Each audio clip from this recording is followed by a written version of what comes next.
Hey guys, Ben Pasquino here with Team Tender. A first aid kit that I've chosen to complement the team's first aid kit is the Ultralight Watertight 0.7.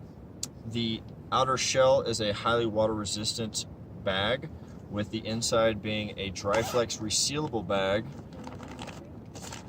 seen here.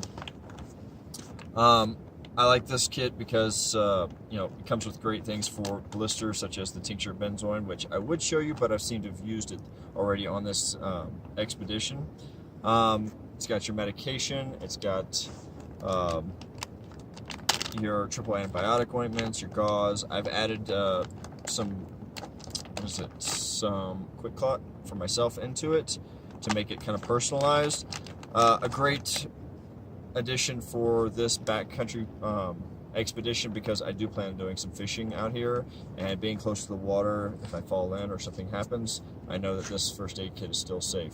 So yeah, this is what I've chosen. Thanks.